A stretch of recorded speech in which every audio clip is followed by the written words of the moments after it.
This morning on BRN, children of divorce face a greater stroke risk. Joining me now to discuss this, Dr. Esme Fuller-Thomson of the University of Toronto. Dr. Fuller-Thomson, great to see you. Thanks for joining us this morning. Thanks for having me.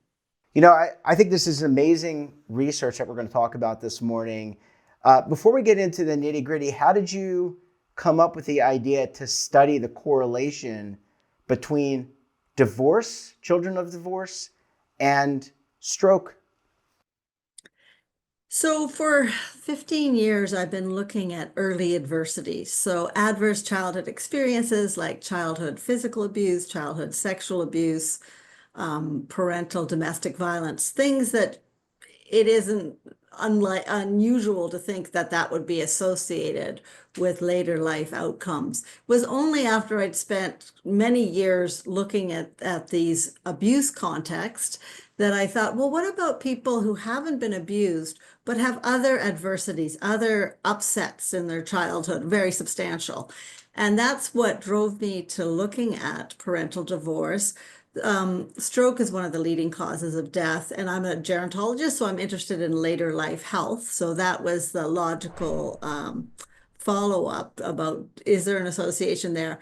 And I did in a study using 2010 data, which I published in 2015, showing this association.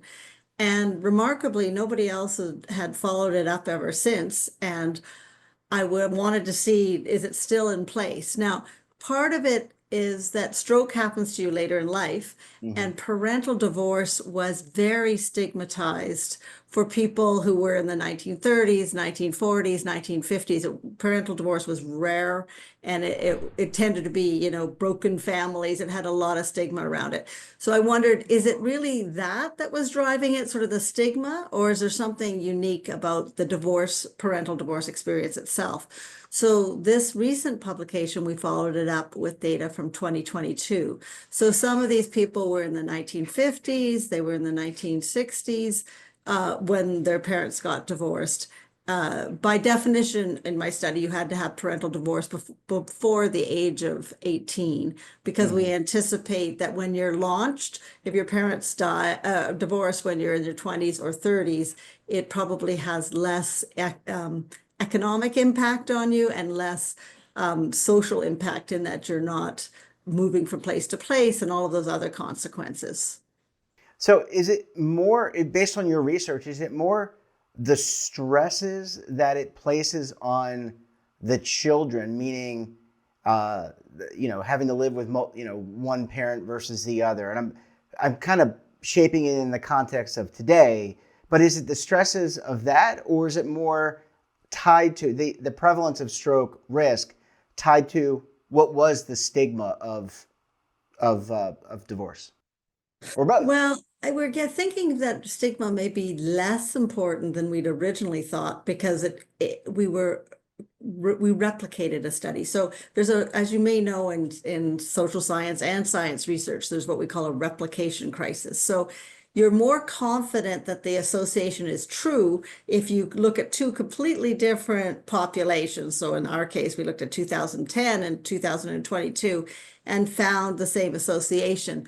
So because the 2022 older adults had aged during the 1950s and 1960s, well, certainly 1960s, when it wasn't quite as stigmatized, we think that that's probably not the only factor.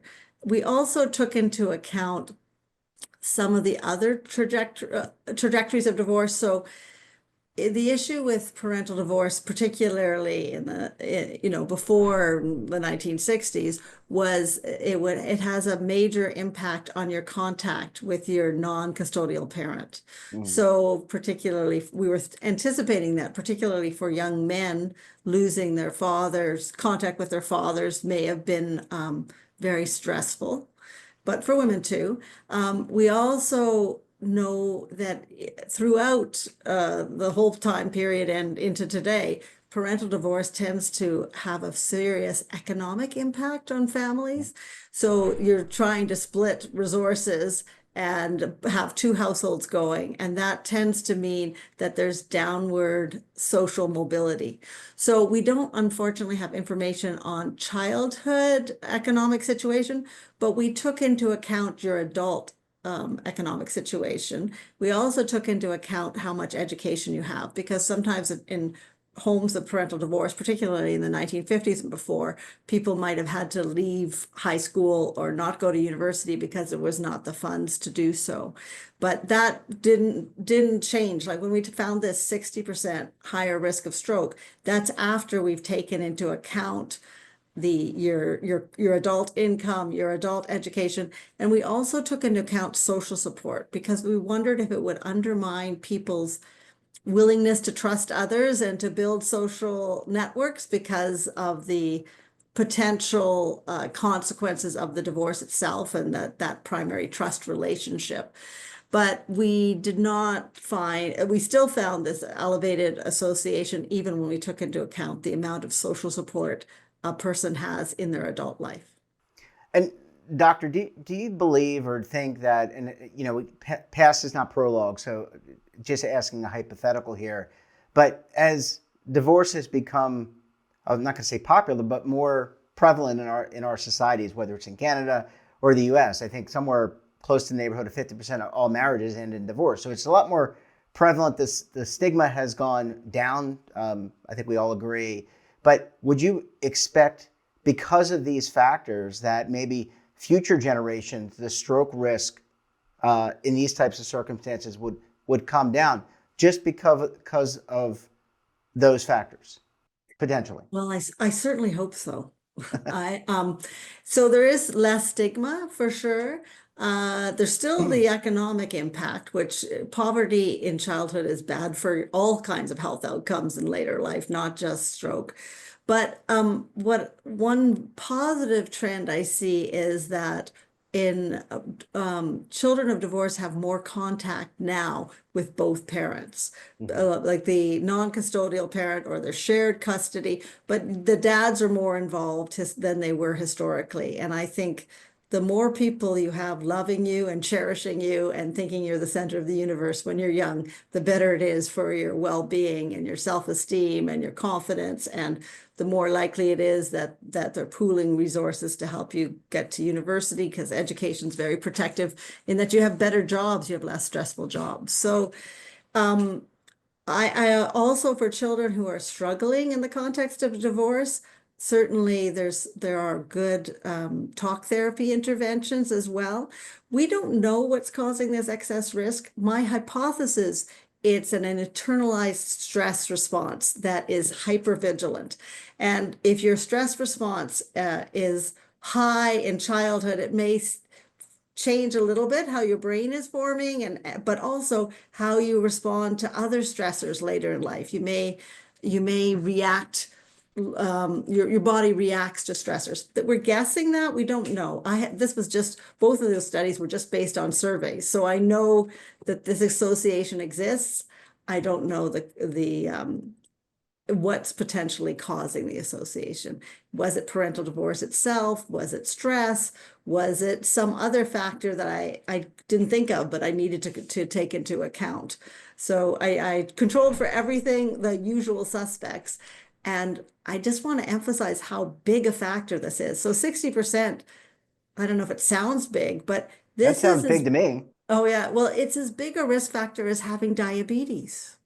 We all know that diabetes puts your risk for everything, including stroke, up. That's well known.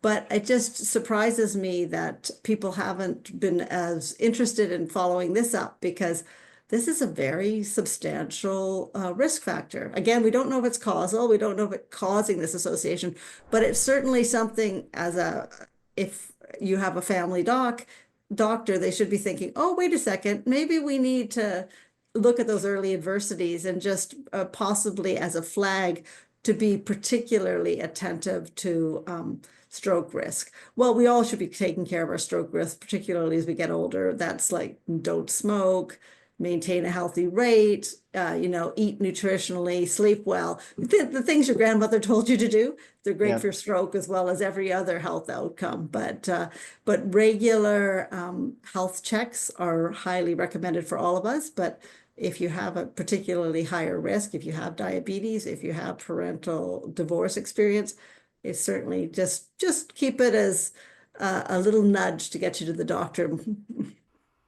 Yeah, and very important, of course. And I was one of my questions was going to be how do we get the word out? How do we educate? It sounds like the primary care physicians are the proper point to at least connect with these children of divorce. Doctor, how do you follow up on this work? What's the next step in what next phase in this process of your work? Well, I'd like to look at parental divorce and other of the leading heart and other risk factors to see if there's an association. I guess I need to emphasize that this study, we took out everybody who had been sexually abused, physically abused. So we wanted to say, what's parental divorce in a relatively healthy home environment, like not a dysfunctional home environment. I would love to know that, to explore that more fully, because luckily most children of divorce are not sexually or physically abused. They're in a healthier environment. So that's just something to flag, that normally when people think about early adversities, they're only thinking about the most extreme, which are health risks for sure. But there's a much wider percentage of the population who are exposed to something like parental divorce without the most extreme abuse context.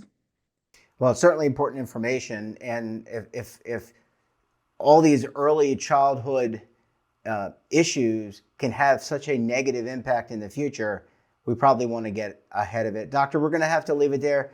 Great research. Thank you so much for joining us, and we look forward to having you back on the program again very soon. Thank you. Thank you so much. It was a pleasure to just talk with you today. And don't forget to subscribe to our daily newsletter, The Morning Pulse, for all the news in one place. Details, of course, at our website. And your subscription helps support all this great BRN content. And don't forget, we're back again tomorrow for another edition of BRN. Until then, I'm Jeff Snyder. Stay safe, keep on saving, and don't forget, roll with the changes.